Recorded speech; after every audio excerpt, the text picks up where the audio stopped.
saying about these alpha and beta. All right.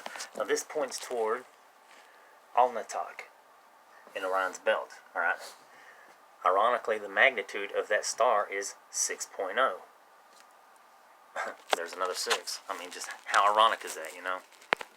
All right. Now this right here is Canis Majoris. Sirius, meaning Sirius or glowing or scorching star. Okay.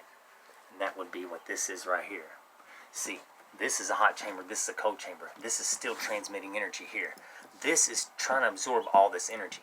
The potential difference between the temperatures here, using the pyramid semiconductor values and the quartz, literally pulling all of that energy this way. So this is literally going to be glowing while it's transmitting. Alright? And that's what's pointing here to Draconis, or not Draconis, but Sirius. And why Sirius is scorching in Greek. See, all this derives all from a lot of ancient Greek science, which would kind of signify why the Greeks kind of had what would seem like inside knowledge on things. Ironically, this is called the dog star, and I got a theory about why dog and God are actually basically both the same thing, just written backwards and forward, and also where dogs actually came from, and man's ability in the ancient times to manipulate DNA to actually create subservient little guys. And that's where dogs came from. It wasn't just, oh, they evolved from wolves. I mean, hell, if they evolved from wolves, we'd still just have wolves. So back in these times, and ironically, I was just mentioning the Greeks and their the chimera and, you know, the monsters that were just seemed like they were mixed abominations, you know. I think they was messing with DNA and genetics, and that's one reason we have a lot of flaws in our DNA.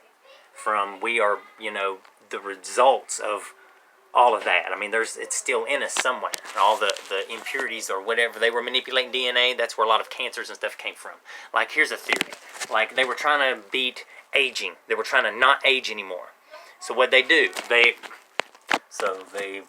you know, Porgeria, you know, how children age real, you know, old, or you know what happens to children, like they age real fast, and they got a big head, and they don't grow a lot of hair and all that, and they kind of look like a little alien gray, you know.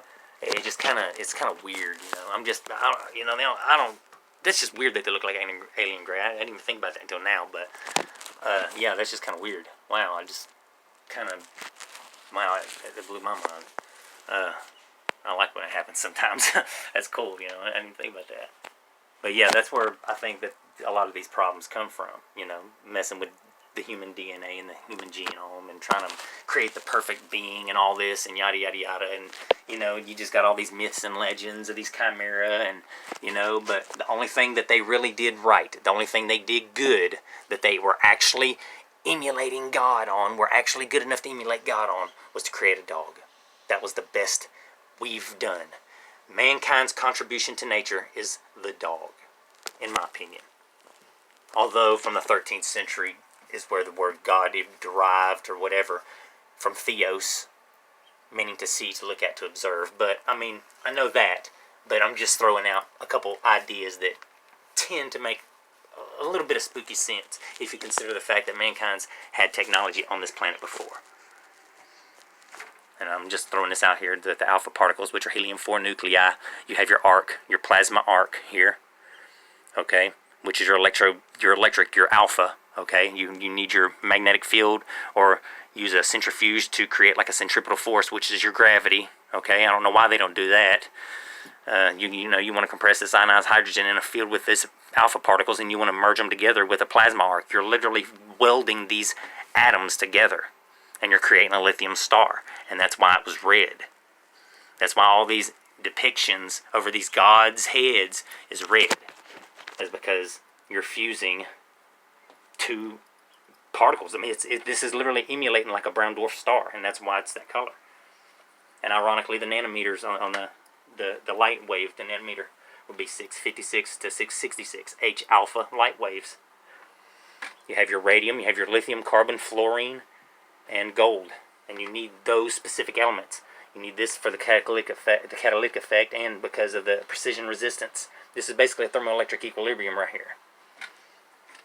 And that's why Aaron's rods, or the control rods, or the nuclear rods was inside the Ark of the Covenant, and it was called the Ark of the Covenant, you know, and it had manna in it, which was radium. It's gold, the pot of manna, green, golden green, you know, because radium glows. I mean, just a lot of stuff makes sense that a lot of people have just tend to want to suppress, you know, the big guys want to suppress. I mean, it just makes sense. Like the Ark of the Covenant, you put it into place, that's the capacitor. The Ark capacitor, you know, in all these movies, the Ark capacitor and the flux capacitor, ironically, it's got radium in it, 88 flux capacitor. I mean, come on, man. I mean, come on. It's almost like they're telling us something, you know?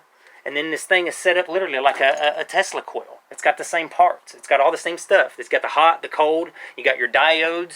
You got the arc, you know, which is a spark gap. You know, this could be even, I mean, this is a capacitor and an arc, you know, arc light like this, okay? Like a cigarette lighter or a spark plug. Okay, so this is both of those. You got your transmission, which is going to be right here. That's your transmitter. It's receiving energy, but this is the antenna. Ironically, in our electricity, we use a pyramid for the antenna in a diagram. How ironic is that? Another thing. Boom, it's like they're telling us something. And then you got your diode, which is another pyramid, and boom, right here, boom. You know, you got that right there? Look, that's like this right here. What this is doing is like a diode. It's transmitting this heat into this casing so it can all be focal to brung to a focal point right here. So it can be transmitted to the capstone, which is, I haven't figured out what that is. I'm thinking it's gold, or quartz and gold material like. But it's converted into the ionosphere, and they used wireless electricity like that. And you have your ground. This would be like where the transmission is for the sound on the radio, you know. So, I mean, it's all the same stuff. I mean, it's like we use the same technology. And it all mimics nature and just solid state physics. And that's why the pyramids are set up just like CPUs, you know, and this equation is similar to E equals MC squared, but it's the opposite. Instead of blowing up, it's coming together. Y times X squared, you know. You have your nuclear core, then you have your electrical energy squared around that. And it's going to be spherical or in a disc, but it's round. It's going to be round in nature, round or spherical. In this case, I think they used the Earth. They used this little diagram right here like a conductor that's in the Earth, and it used the Earth similarly in this spherical way and using the centripetal force of the planet. And I mean, this is it's ironically right in the center of the landmass there. So, I mean, that has something to do with it. So if you're going to create the perfect field, you're going to have all the effects, the anomalous effects of being in a perfect field by using the natural field of our planet and aligning it with it. See what I'm saying? And they did that, and they just used the pyramids in that condition with that planet to be able to transfer the power like that. Now, like a Geat reactor, okay? This also has all the same parts as a Geat reactor, plus it's using thermodynamics like a Geat reactor, okay? You have your bubbler, which is where your fuel and your oxygen, your fumes, yada, yada, yada. Like I was saying about the subterranean chamber, giving it cool water and for the coldness, and for the fuel, electrolysis of the water, making hydrogen, you know. So that would be like your bubbler there. And you have your cold and your hot chambers here that are having an exothermic effect with this reactor rod, okay. And that's where you have your hot and your cold, okay. Now inside here, which connects to the hot and the cold, is your spark plug, okay? That's where your combustion chamber's at, and your exhaust, okay? Which is, you know, where it exhausts out, goes back into the bubbler, and comes back into the intake on here. Basically, right here, it's similar. It's doing a similar effect. So you have your spark plug, and the ionized hydrogen's coming in with the alpha particles, the nuclear arc, and you're welding them together. And you have combustion here. Instead of explosion, they're confined in a field, okay? It's a unified field. So it's basically a constant explosion happening all the time, just like how pistons do with the arc, except for it's like imagine a piston. Instead of a piston shooting down, it's compressing, and it's just constant, millions and millions of explosions at the same time, just like a sun. It's a little microstar, you know? And that's what they're doing here. It's like a gas discharge lamp in a way. And that's what the antechamber here was for. This is to help ionize the hydrogen. Hence the term antimatter, antechamber, ionized hydrogen. Because it's like a similar effect. Then you have your cold, which is your intake manifold. And that's your Queen's chamber on here. You're using thermodynamics here. See, like I was saying about glowing, the Queen's chamber glowing, and Sirius means scorching. This right here is the reactor rod. Okay, this is where the exothermic reaction's happening in the cold in the Queen's chamber. Okay, that's what I believe was right here. That's missing, and that's the outline of that thing that glows that does this, has this exothermic reaction, which helps to transfer this energy. You see, the Geat engine still, it simulates the exact same thing when it comes to thermodynamics, and it works in a similar way. You know, and I just got, I don't know, I see how this stuff fits together, and I sometimes people are crazy, I don't know. See, and on the top, okay, that's the star, that's where this points towards. See, on the top, Zeta Orionis. Zeta is 6, okay? See, there's another 6 right there. Alpha, Beta, Gamma, Delta, Epsilon, Zeta, Eta, Theta, Iota. See, it's 6. So, it just seems kind of weird. There's probably something about this star. There's something else that I'm not seeing here that I just don't, I probably don't have the technology or something for. I just haven't ran into yet. But there's something I'm missing. But it's just, well, there's a lot of stuff I'm missing. Hell, who can know all this stuff? I'm just trying to help people see what I'm seeing, and it's a different path. It's the lateral way of thinking. It's the third perspective. This is the third perspective, basically. You know, you got people, oh, they were built with a bunch of people pulling the thing, you know, and oh, they were built by aliens, okay? Well, how about they were built by us, maybe with assistance, or just a civilization just like us, intelligent and everything, you know, enlightened just like we are, you know. They just didn't have respect for the world the way they should have, and they literally manipulated it into giving the world a cataclysm, you know. I mean, they should have had more respect for nature. Ironically, just like us. Sound familiar, you know? So they destroyed the planet with their technology, and we're going to do the same thing. But I mean, ironically, I probably shouldn't be telling people this, huh? Like, oh, well, hell, you're telling everybody how this thing worked. I mean, that's destroying the world up there. Yeah, this has all been suppressed. Well, I think maybe if we know what it did and all that, and know not to do it, maybe we won't do it, or we'll know how to learn from our mistakes. Whatever, you know. I'm just saying, you know. Instead of stumbling, I just see these the fusion reactors that they're building right now as dangerous because they don't coincide with the natural order of things. You know, they're putting away all this power in. Technically, what they're doing is they're simulating a singularity. I know a lot about the singularity. They're simulating a singularity which is going to go big bang, okay? You don't want that. You want a constant terrestrial star. You want a free flux terrestrial star. What they're doing is smothering them. They keep having problem with magnetic islands. I'm going to show you something. All right, look. When a star is in space, it is in free flux, okay? Anytime it's fusing anything, where does it go? Off into space. It's immediately swept off into space, okay? We are trying to cage a star. You can't cage a star. Plasma islands, magnetic fields, you know, the magnetic islands, whatever. It literally smothers the star, okay? They're smothering the fire. They're literally taking a quilt and throwing it around it. They keep smothering it, and they keep putting in all this power, and they're trying to, figure, oh, you know, they're going to end up destroying themselves, all right? They need to sweep the energy off as it starts fusing, all right? They need to use thermoelectric generators, just like how this is. Semiconductors, quartz, you know, thermoelectric generator, radioisotope thermoelectric generator. They need to basically use the carbon and lithium and gold and fluorite. They already got the nuclear energy. They're using beryllium. Although it'd be better to use radium. It's more stable with the equilibrium here. Because you have to, when you're using thermodynamics, you're going to have the right thermodynamic equilibrium with the heat and the electricity. The electric equilibrium with solid state physics, basically. That's how I want this. Because, you know, electronegativity of an element, you know Tesla's going to understand all that stuff. He's going to specifically look up the electronegativity and take that as an interest. And that's how you end up creating a unified field. You have to have the right elements.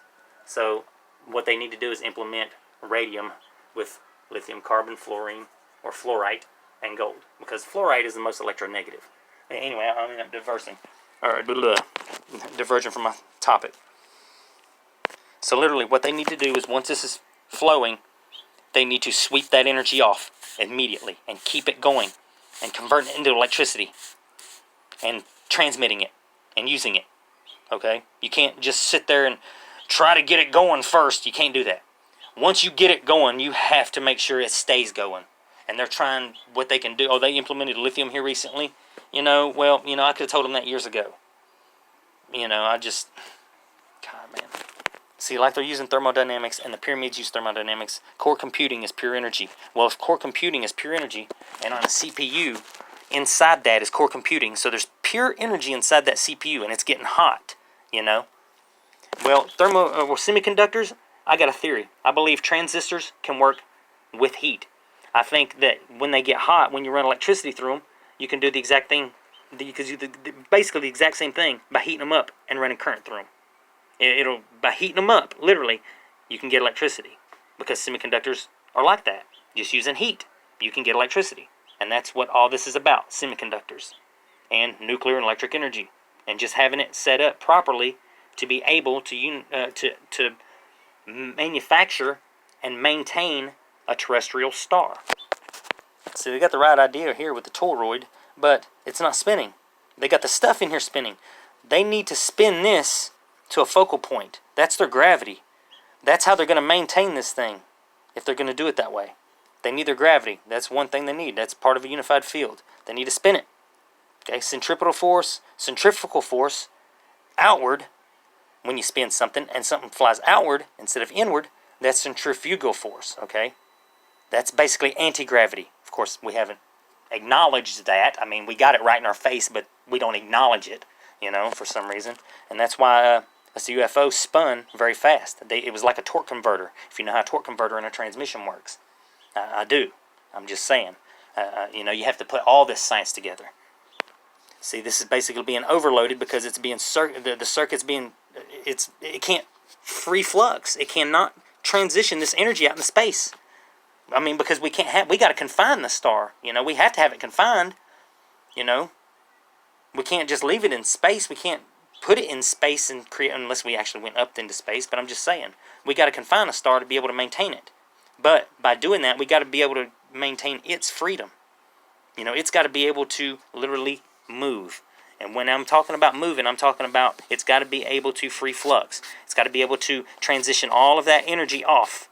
You can't just let it build up. Oh, God, I can't get all this. Oh, boom. Dead. Well, we couldn't do it again, guys. What are we doing wrong? Well, you're smothering the damn thing. Come on, dude.